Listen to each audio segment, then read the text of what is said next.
The cardboard box in Caleb Sullivan's arms held almost nothing: a coffee mug, a phone charger, a worn folder, and a photograph of his son. The single father walked out of Sterling Dynamics headquarters while laughter drifted down from the offices behind him. Behind the glass, CEO Olivia Bennett stood with her arms folded, satisfied having signed his termination in front of hundreds of employees without letting him say one word. Caleb reached the bottom step, took out his phone, and said 4 words. "Fire all of them." Within minutes, every transaction system in the corporation froze. The man with the cardboard box had just called someone. The question was who, and by what right. On the 9th floor of Sterling Dynamics, in a corner of the engineering wing, where the light came through old glass and turned everything gray, a man named Caleb Sullivan spent his days reading code and drawings that other people had rushed. His badge said contractor. His desk held a coffee mug, a phone charger, and a photograph angled slightly toward the wall so that only he could see it. At 2 minutes past 5 every evening, he shut his laptop, walked down to the parking structure, and drove a 15-year-old sedan across the river to the aftercare room of a school on the east side of the city, where his son was usually the last child waiting. Nobody in that building knew the company had been his. Not the engineers who ate lunch beside him, not the guards who scanned his badge, not the young managers who used his first name in the tone, people reserved for men they consider the finished. Sterling Dynamics had begun in a rented workshop with 4 employees and a machine Caleb built with his own hands, and for 12 years he carried it on his back until it employed thousands. Then his wife got sick, and he set it down. Her name was Emily. She lasted 19 months. Somewhere in the middle of them, in a hospital corridor at 3 in the morning, Caleb promised her he would never again trade his family for a company, and he kept that promise the only way he knew how. He signed over operating authority to the most gifted executive he had ever hired, a woman named Olivia Bennett, 31 years old, and hungry in a way that reminded him of himself at that age. Then he walked out and became a father full-time. 7 years is a long time in a company that doubles every 18 months. The people who had known his face were promoted away, bought out, or gone entirely. When he came back through an outside firm, Halstead Advisory, contracted for a technical review at an hourly rate, 1 name among 600 on a roster. Exactly 1 man in the building knew the truth, and Walter Prescott, chairman of the board, had agreed to keep it because Caleb asked him to. There was another reason nobody recognized him, and it took 3 days to notice. The founder's photograph was gone from the lobby wall. It was gone from the annual report, from the onboarding slides, from the framed timeline outside the executive suite, where the company's history now began in the year Olivia took over. He had not been hidden. He had been erased carefully, the way a person erases something they intend to replace. At home, none of it followed him through the door. Noah Sullivan was 12, built like his mother, and I had reached the age where he pretended not to watch for his father's car. They had a rule about dinner, which was that it happened at 6:30, and phones stayed in the kitchen drawer. And in 7 years, Caleb had broken that rule 4 times. He could name all 4. He would not have gone back at all if the numbers had behaved. The family trust that held his stake sent a statement every quarter, and for years he had signed them without reading past the first page. Then came a quarter where margins climbed while revenue flattened, where a supplier line he had never heard of absorbed $7 million, where the warranty reserve had been cut nearly in half. He read that one twice. Then he called Walter Prescott and asked for a badge. He started in the middle of January. What he found in the first month was not a crime. It was a temperature. Engineers who once argued with him for an hour over a tolerance now approved parts they privately called garbage because the schedule had been set by people who did not build things. The apprenticeship program he had started, the one that pulled kids out of trade schools and paid for their certifications, had been dissolved, and its budget moved to marketing. Tuition reimbursement was gone. The quality gate at final assembly had been renamed a quality checkpoint, and checkpoints, unlike gates, could be waved through. People had learned to speak carefully. In meetings, Caleb watched engineers revise their own findings in real time, reading Olivia's face and adjusting until the sentence that came out was one she could nod at. Nobody lied outright. They simply stopped finishing sentences. He wanted to despise her, and for a while he could not. Olivia Bennett had been handed a corporation by a man who then vanished without explaining himself, and she had held it upright through 2 brutal years, while the investors who financed the expansion demanded growth every quarter in writing, with consequences attached. She had earned something real. Somewhere along the way, she had also decided what it meant. Caleb heard her say it once at an all-hands meeting. Standing at the back of the room holding a paper cup, the founder had walked away, and the people in this room built everything that came after. She believed it. That was what frightened him. She was not alone in it either. Her brother Dean had appeared in the vendor directory 18 months earlier as managing partner of a logistics firm nobody could describe, and 3 of the newest supplier contracts ran through him. Caleb noted the name and said nothing, because a contractor who reads the vendor directory is a contractor who gets asked why. He tried the direct route twice. The first was a 2-page memo on the failure rate of a bearing housing from a new supplier, which came back with 1 line attached, noted out of scope. The second was in person in a February design review, where Olivia asked whether anyone had concerns, and Caleb made the mistake of having one. He explained in the plainest language he owned that a part failing at 900 hours in the lab would fail at 600 in a customer's hands, and that every dollar saved on the unit would be spent 4 times over on warranty claims inside a year. Olivia listened with her chin resting on 2 fingers, then thanked him for his input in a voice that closed the subject. She observed that everyone on the engineering floor thought like an engineer, which was precisely why the engineering floor did not run the company, and that men in his position could afford to be perfectionists because they had never once had to sit across a table from an investor. A few people laughed. Caleb wrote the date in his notebook and moved on. The school event came 2 weeks later. Noah had been selected to present at the district science exhibition on a Thursday afternoon at 4, and Caleb asked for 2 hours off in front of a full conference room, because a full conference room was where she took requests. Olivia did not look up from her tablet.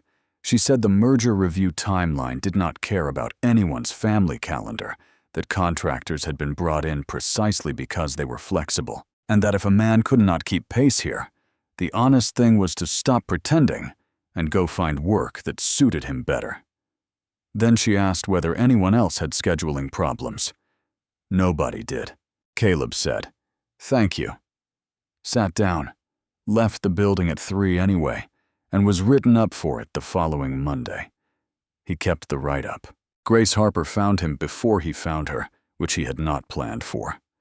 She ran internal audit. She had been at Sterling Dynamics for 14 years, and she had been pulled out of an accounts payable clerkship by a hiring committee, back when the founder still sat in those meetings, though she had no idea whose signature had approved her. She came to his desk on the last Friday in February, holding a printout, and asked why a technical contractor had requested the vendor master file. He told her the truth as far as it went, which was that he had been chasing a part number and had found a supplier with no engineering history, no site audit, and a business address that belonged to a mailbox service. Grace took the printout back and studied it a long moment before saying she had asked that same question in the fall and been told it was a strategic relationship. From that afternoon forward, they worked in parallel, mostly without ever saying so out loud. She had every reason to walk away, and did not. There was a house with 19 years left on the note and a mother in a care facility that cost more each year than Grace's first 3 salaries combined. Standing at a copier that kept jamming, she remarked that the only thing she owned outright was her signature on an audit opinion. Caleb understood then that she would not stop, and that he was going to be the reason she got hurt. There was a night late when he sat in his car in the parking structure with a folder on the passenger seat and did the arithmetic on ending all of it. He could call Walter Prescott in the morning. He could stand in the lobby and say his own name aloud, and by that afternoon, Olivia Bennett would be gone. And it would accomplish nothing. The contract she had already signed would remain valid. The money already moved would stay moved. Worse, the moment his name was spoken in that building, every server, every drive, and every paper file connecting Dean Bennett to Sterling Dynamics would disappear before the close of business. Removing a chief executive was a personnel matter. What he needed was the other kind of evidence, the kind that could not be settled quietly in a conference room, the kind with signatures on it. So he chose to stay small.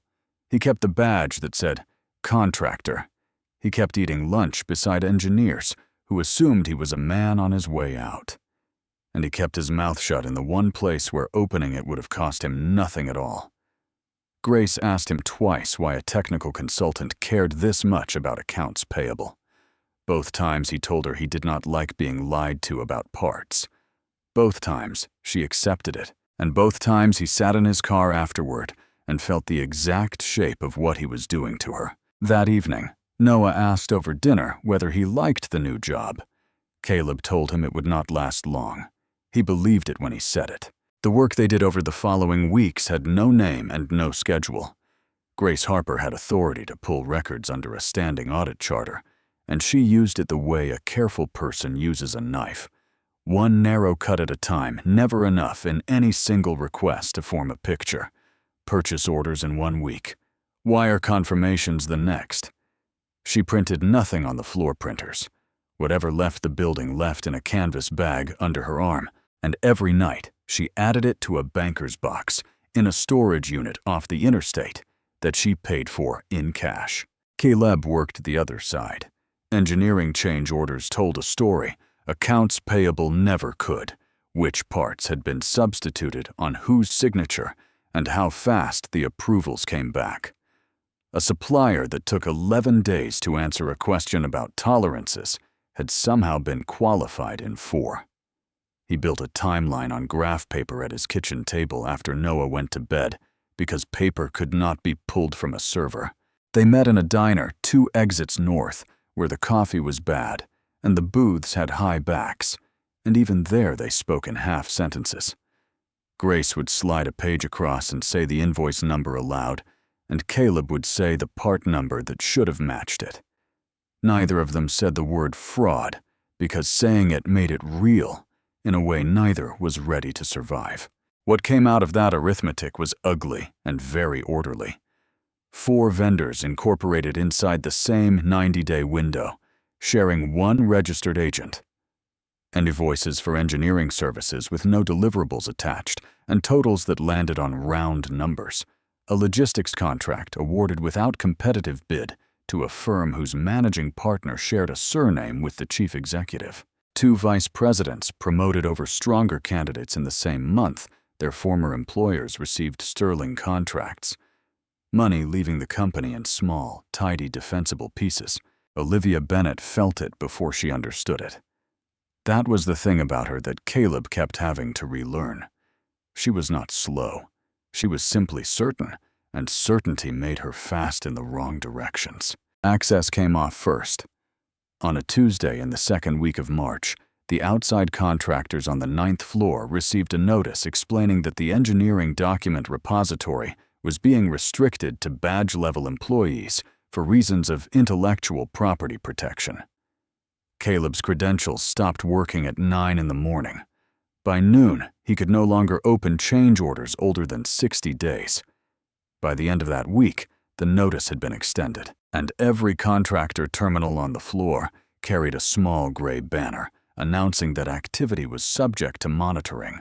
2 engineers who had complained about the bearing housing were reassigned to a facility 300 miles away.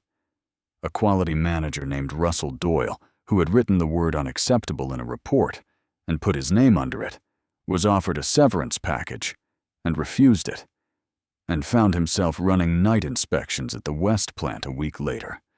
Nobody was fired. People simply moved, and the ones who stayed learned the lesson without needing it explained. Grace got hers directly. Olivia stopped by her office on a Thursday afternoon, closed the door, and remarked that audit was consuming a great deal of bandwidth ahead of an important quarter, and that the board would be reviewing the function's headcount and its leadership in the summer cycle. She said it kindly. She asked about Grace's mother by name. Then she said that the strongest thing a person in Grace's position could do right now was to demonstrate alignment, and she left the door open when she went. Grace called Caleb that night from her car and said only that the temperature had changed.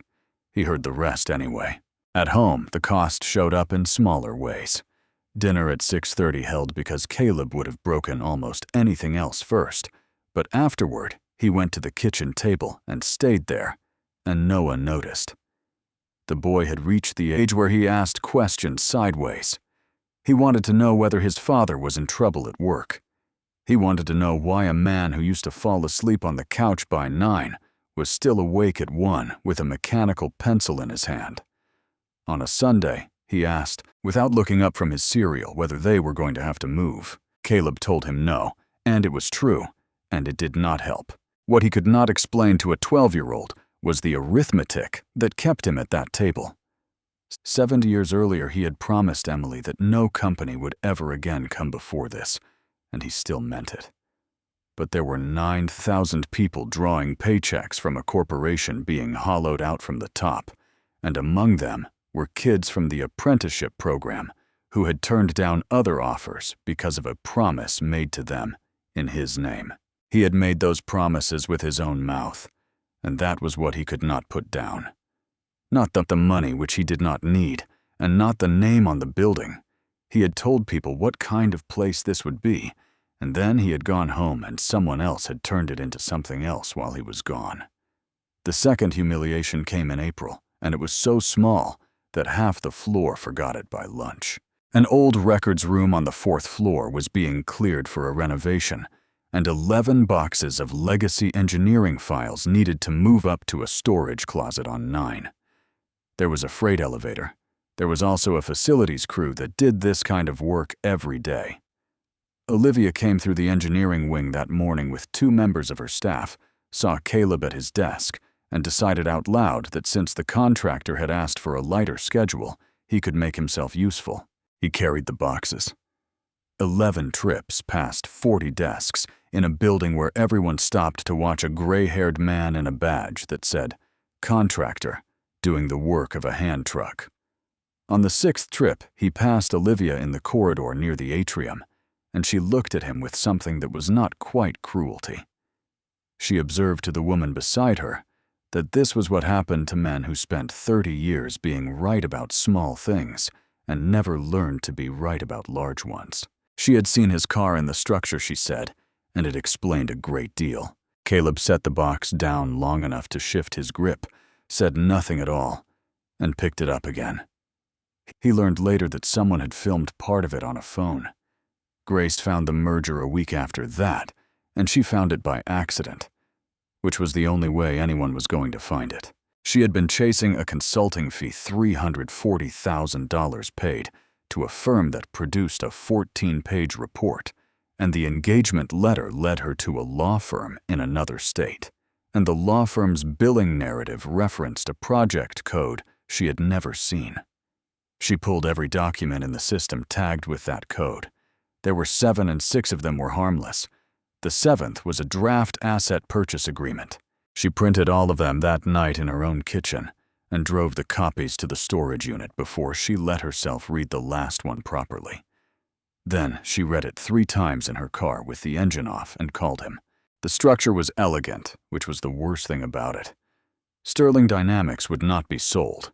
It would enter a merger of equals with a privately held entity called Ridgeline Industrial Group, and in the process, the core of the company, the patents, the 2 profitable manufacturing lines, the defense subcontracts, and the customer contracts that generated 80% of the revenue would be contributed into a new operating subsidiary controlled by Ridgeline's shareholders.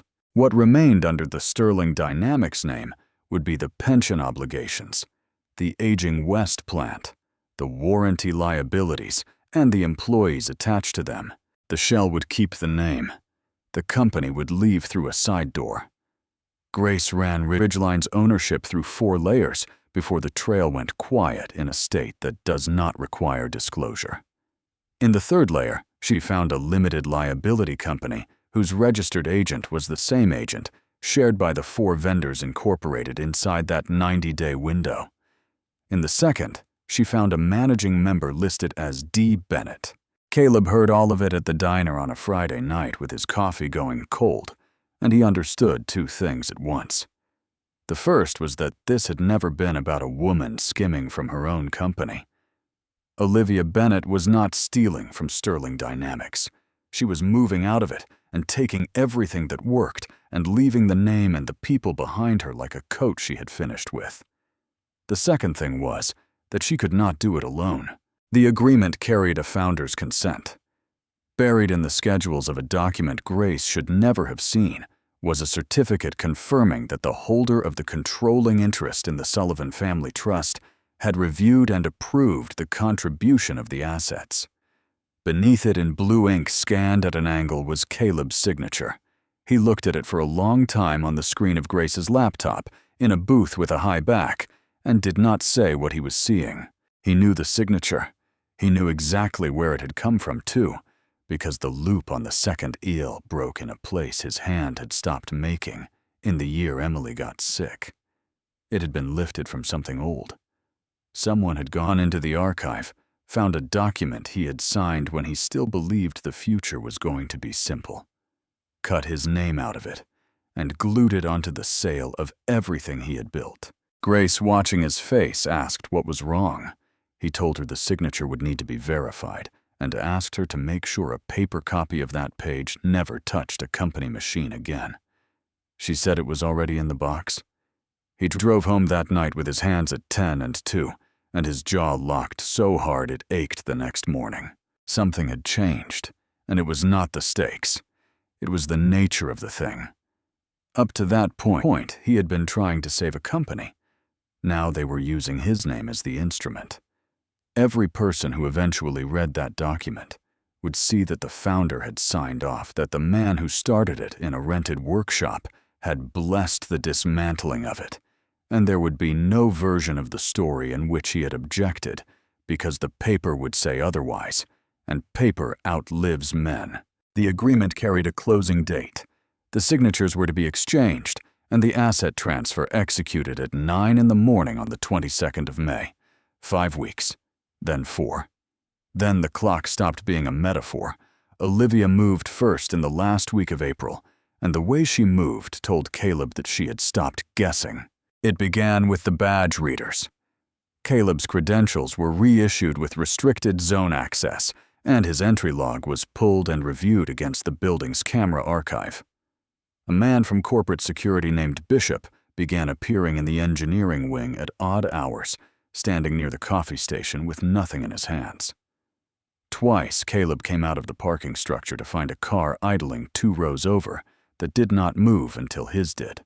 Grace received an email on the 29th of April, placing her on administrative leave pending a review of unauthorized access to privileged transaction materials.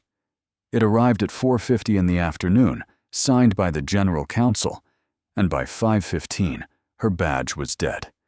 Her laptop had been collected by 2 men who apologized while they did it, and her office was locked.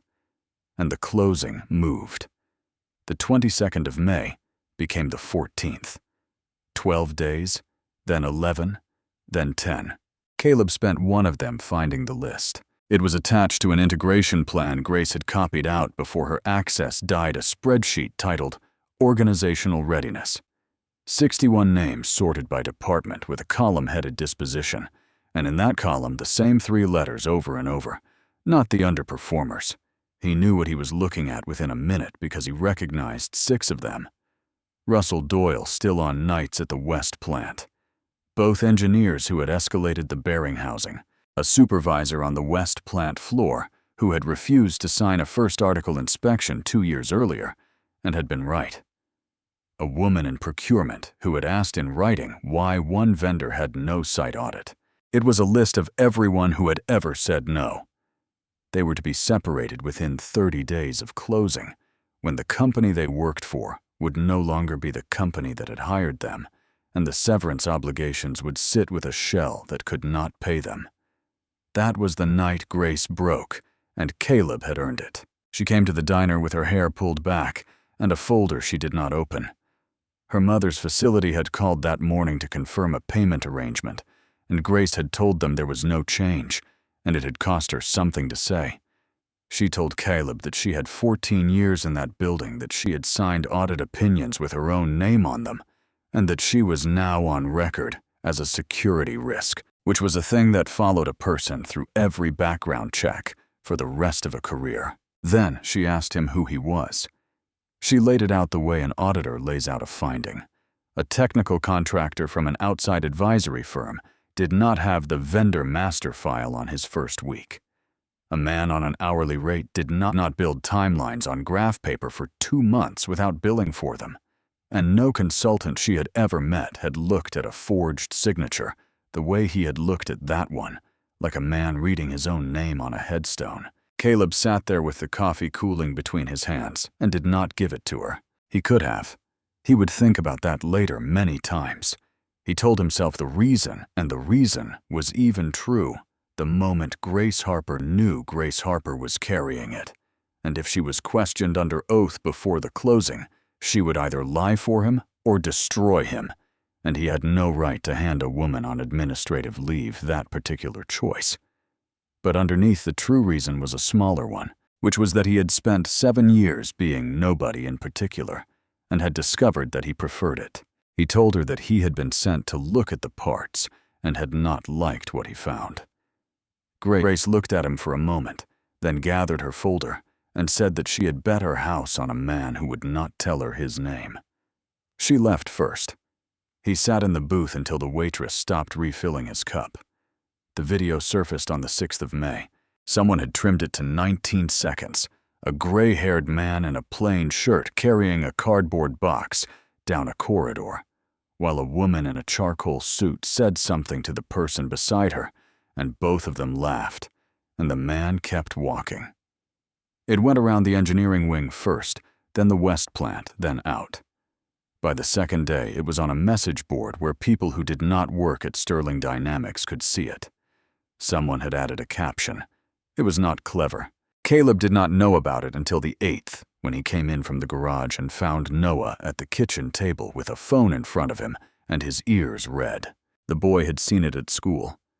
2 kids in his class had shown him not to be cruel in the way that 12-year-olds are not trying to be cruel. He asked his father whether that was really him, and Caleb said yes. He asked why he had let them do that, and Caleb started to explain that it did not matter that it was 11 boxes and a bad morning, that the things people say in corridors are not the things that count. Noah asked him whether Mom would have let them do that. There was nothing on the other side of that question.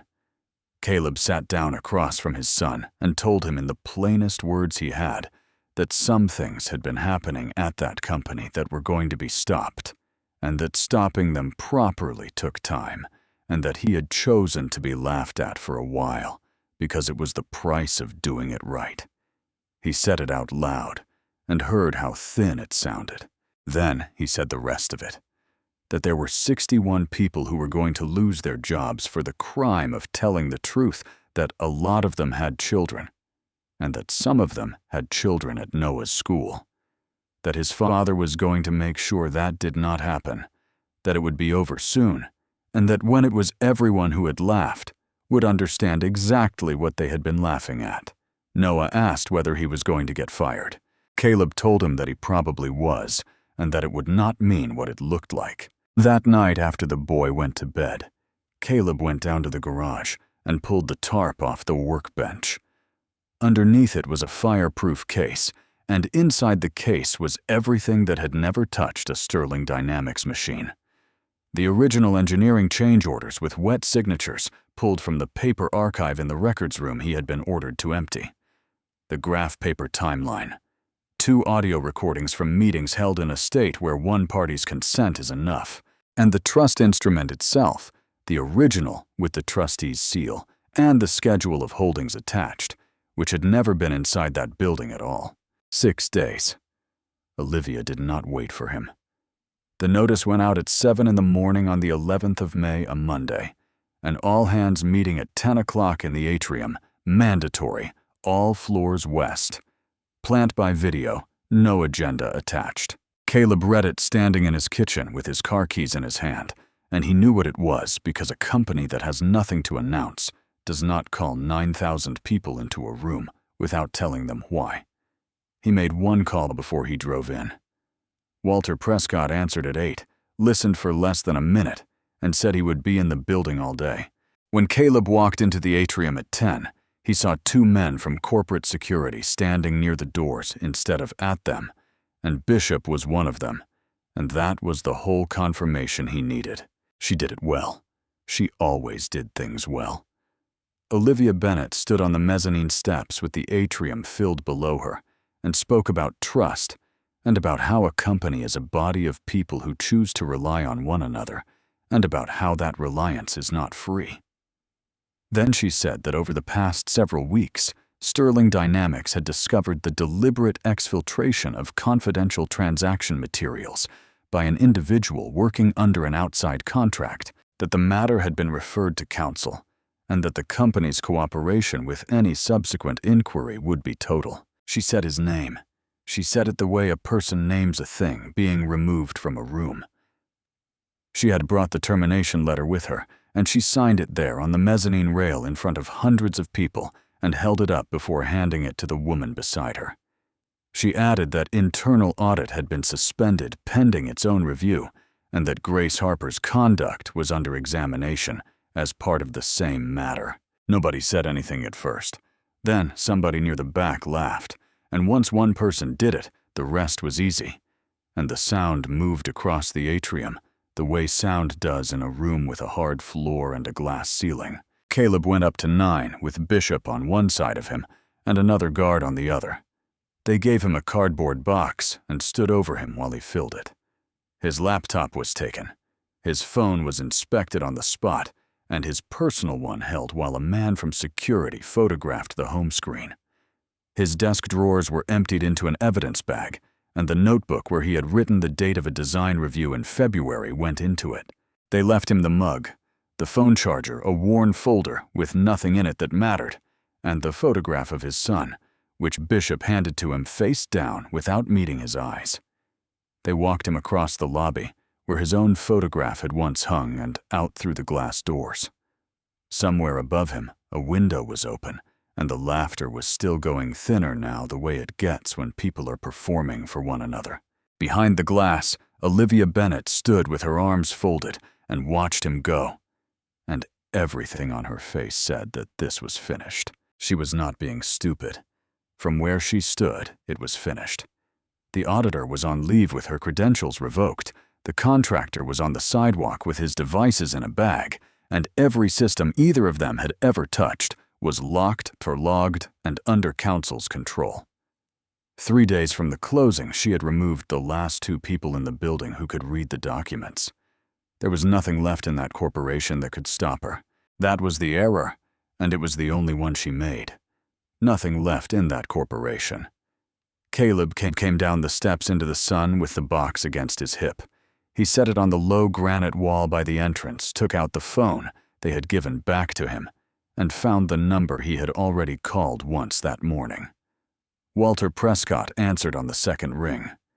Caleb looked back once up through the glass at a woman with her arms folded and said 4 words. "Fire all of them." Walter Prescott had been chairman of the board of Sterling Dynamics for 9 years, and in all that time he had spoken to the man who put him there exactly 3 times. Once at his appointment. Once in January, when Caleb asked him for a badge and for his silence. And once at 8 o'clock that morning, which was the only one of the 3 that had been an instruction, and which he had been carrying around the 12th floor ever since. The call from the granite wall lasted under a minute. Prescott did not ask what had happened. He said he understood and hung up, and then he made 3 calls of his own. The first went to the corporate secretary, who was obligated to convene an emergency board session on the demand of a shareholder holding more than 25% of the voting stock, and who had never in 9 years had occasion to do it. The second went to Diane Merrick, trustee of record for the Sullivan Family Trust, who had spent 7 years administering a holding that generated no instructions and asked for nothing. The third went to Harlan Voss, outside counsel to the trust, who had drafted the delegation instrument and had never once been asked to explain it. Then, Prescott did the only thing he could do on his own authority, and it was enough. As chairman with the corporate secretary countersigning, he notified the company's banks that the signing authority of the chief executive was formally in dispute pending an emergency board determination. At 11:10, the Treasury desk on the 6th floor tried to move a routine payment and could not. Every transaction system in the corporation went dark inside 4 minutes. By 1 o'clock, there were 14 people in the executive conference room on the 12th floor, and 2 of them had flown. Olivia was already there when Caleb walked in, and she did not understand at first. She saw a man in a plain shirt who had been escorted off the property 3 hours earlier, and she turned to the general counsel and asked why a terminated contractor was standing in a board meeting. Prescott answered before counsel could. He asked her to sit down. Harlan Voss opened a folder and read into the record that the Sullivan Family Trust held 62% of the voting shares of Sterling Dynamics Incorporated, that the settlor and sole beneficial holder of that interest was Caleb Sullivan, and that Mr. Sullivan was the founder of the corporation, its first employee, and the holder of the original patents contributed at formation. He read the date of the delegation instrument under which day-to-day operating authority had been extended to the office of the chief executive. He noted without being asked that the same instrument placed the trust's voting rights in abeyance for the duration of the delegation, and that those rights reverted automatically upon a written determination by the trustee that the delegate had breached her fiduciary duty. Ms. Merrick, he said, was preparing that determination now. Olivia did not move. Her face did something Caleb had not seen on it before, which was nothing at all. She had spent 7 years telling herself and everyone in that building a story in which a man had walked away and left a wreck. And she had made it into an empire with her own hands. Now she was hearing that the wreck had been a gift, that the empire had been a loan, and that the man who had handed her every share of authority she had ever exercised had been on the 9th floor for 4 months, carrying boxes, while she explained to a corridor full of people why he had never amounted to anything. Grace Harper arrived 20 minutes into it in the clothes of a woman who had been on administrative leave for 12 days because Prescott's office had called her personally and told her the board required the auditor of record. She stopped in the doorway when she saw Caleb at the end of the table with Voss's folder in front of him. She did not look astonished. That was the part that stayed with him. She crossed the room, set down the banker's box she had driven in from the storage unit, and asked him quietly enough that only the nearest 2 people heard whether he had known who he was in that diner in March, when she told him about her mother's facility. Caleb said that he had. She asked whether he had known on the night she told him she had bet her house. He said that he had known then, too. Grace told him that she had gone to that storage unit for 10 weeks for a man who let her believe she was risking everything alone, and that whatever he thought he had been protecting her from, he had never once asked her. Then she sat down, opened the box, and did her job, which was the only answer to it. She was going to give him that day. For the next hour, the room heard everything. The 4 vendors sharing one registered agent in the mailbox service that served as their headquarters. Dean Bennett's name in the second ownership layer under Ridgeline. The 2 engineers relocated 300 miles for Escalating, a bearing housing. The spreadsheet with 61 names and a column called Disposition. Caleb laid the wet signature change orders beside Grace's printouts, and the paper did what paper does, which is to be older than the story being told about it. Then he came to the founder's consent, and the room went still, and Olivia's counsel began to earn his fee. His name was Peter Lang, and he had been retained 8 days earlier, and he did not argue with a single document on that table. He argued with the one thing that made them matter. Everything the board had heard Lang said was an allegation of breach. The trust's vote was in abeyance and would stay there until a trustee made a written finding of breach, and no trustee could responsibly find a breach in a transaction the beneficial holder had personally approved in writing.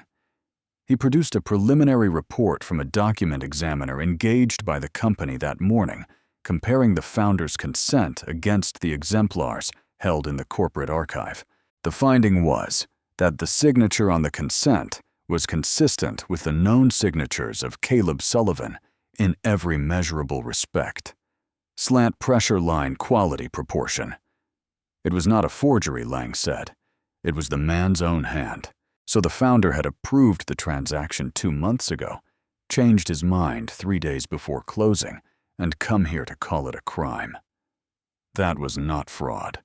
That was a shareholder having second thoughts, and a shareholder having second thoughts does not get to freeze a corporation on a Monday afternoon. Prescott looked down the table. 3 directors began visibly to reconsider. The closing was scheduled for 9 o'clock on the morning of the 14th. It was 3:40 in the afternoon on the 11th. Everything that had been frozen could be unfrozen by a board that decided it had overreacted, and Caleb watched in real time the possibility of that happening. He asked the board to reconvene at 7 the next morning. Prescott gave it to him and gave him nothing else. What broke it open was not clever. It was only kept somewhere they could not reach. At 7 o'clock on the morning of the 12th, Caleb set the fireproof case on the table and opened it, and he did not begin with the trust. He began with a single sheet of paper. It was a change authorization he had signed 9 years earlier in the year Emily got sick, which had been sitting in the paper archive on the 4th floor until an April morning when Olivia Bennett ordered him to empty that room himself, and he had carried it past 40 desks in the 6th of 11 boxes while people laughed. He laid it beside the founder's consent. He had never argued that the signature was unlike his own. In a booth with a high back, he had told Grace that it would need to be verified, and this was what he had meant. The 2 signatures were identical, not similar, identical down to the break in the loop of the second Ella break his hand had stopped making 7 years ago and had never made the same way twice before that. A man does not sign his name the same way twice in a lifetime. He signs it the same way twice only when the second one has been lifted off the first. The examiner recalled it 8, took 6 minutes to confirm it, and did not enjoy any of them. Overlaid at scale, the 2 marks registered to the pixel. With that, Lang's lock opened from the inside. Diane Merrick's written determination of breach was on the table by 8:15, resting not on a disagreement about strategy, but on a document bearing a signature that had been manufactured, and the trust's 62% came back to life on the strength of it. The rest of the case emptied out onto the table after that. The 2 recordings made in a state that requires the consent of one party, in which Olivia explained to a room what would be said to the workforce about the transaction and what would not. The certified vendor filings Grace had pulled from the Secretary of State's office for $40 each, out of her own pocket on a day when she had no access to anything. The graph paper timeline in pencil, in the handwriting of a contractor who had built it at a kitchen table after his son went to bed, and Russell Doyle, who had come off a night shift at the West plant and driven 90 minutes because Grace Harper called him at 11 the night before, and who sat in front of the board of directors and described exactly who had told him to sign and what had been said to him when he refused, and where they had put him for refusing. The merger of Sterling Dynamics Incorporated and Ridgeline Industrial Group was terminated by unanimous written consent of the board at 8:51 on the morning of the 12th of May, 48 hours before it was to have closed. Olivia Bennett was removed as chief executive in the same session, along with the general counsel, the chief financial officer, and the 2 vice presidents who had been promoted in the month their former employers received Sterling contracts. The complete file went to the United States Attorney's Office that afternoon and to the state's Attorney General the following week. Dean Bennett was named in both referrals. Caleb executed the instruction he had given on the front steps, and he was careful about it in front of the whole board because he had heard what those 4 words sounded like from the sidewalk. Fire all of them meant 5 people, the 5 who had built the thing, and it meant nobody else. Not one production worker, not one engineer, not one person from the list of 61, all of whom kept their jobs, and most of whom never learned that a spreadsheet had once carried their names in a column called disposition. The company itself could not be saved, and that was the part Caleb had not wanted and could not prevent. Within 10 days of the referral, the defense subcontracts were suspended, pending review, which is what happens when a prime contractor learns that a supplier's chief executive is under federal investigation. 2 commercial customers exercised termination clauses. The state pulled a licensing certification on the West plant. A name that had meant something for 18 years had become in under 2 weeks a liability attached to every contract it touched. So the shell that Olivia had intended to leave behind was the thing that died, and it died for real. Sterling Dynamics Incorporated was dissolved, and its working assets, its patents, its plants, its tooling, its customer relationships, and every single employment contract in it, along with the accrued seniority and pension obligations behind them, were transferred into a new corporation, capitalized by the trust, that opened for business on the 1st of July, with 9,040 people on its payroll, and not one layoff attributable to the conduct of the men and women who had sat on the 12th floor. Grace Harper was named its chief executive officer by unanimous vote. She took a week to accept, and she came to his house to do it. Standing in the kitchen where the phones went in the drawer at 6:30, she told him she was not finished being angry with him, and that if he ever again decided on his own, what she could survive knowing she would resign the same day. Caleb told her she was right, and that he had been protecting himself as much as her, and had known it at the time. It was the first thing he had said to her in 4 months that he did not have to weigh first. Her condition was that internal audit would report to the board and to no one else ever. The apprenticeship program was restarted in September. Tuition reimbursement came back with it.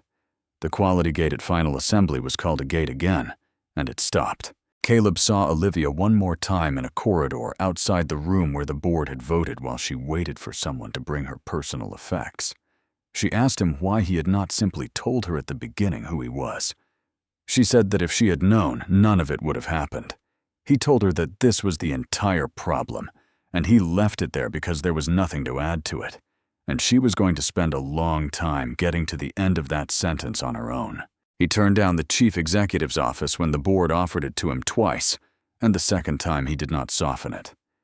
He took a seat on the board and a standing meeting with Grace on Thursday mornings, and instead of the aftercare room at 5:30, he was at the school gate at 3:15, which was the promise he had made in a hospital corridor and had come closer to breaking in 4 months than in the 7 years before them. The cardboard box went to Grace's office. She kept it on the low shelf behind her desk, the way another executive might keep a trophy. And when people asked, she told them what was in it and who had carried it out of the building and what had been said in the corridor while he did. She told every incoming director. She told every new vice president on the first day before anything else, because a person who runs a company should know precisely what it feels like to be the person at the bottom of it. And most of them will never find out any other way. Noah asked that first evening whether it was over. Caleb told him that it was, and then he put his phone in the kitchen drawer, and they had dinner at 6:30. There is no title that tells you what a man is worth, and no suit, and no floor number. Power will convince almost anyone that they built what they were only handed. But a legacy does not survive on power. It survives on the 2 things that cannot be delegated: signed over, or bought the integrity to do the right thing when no one knows your name, and the humility to keep carrying the boxes anyway.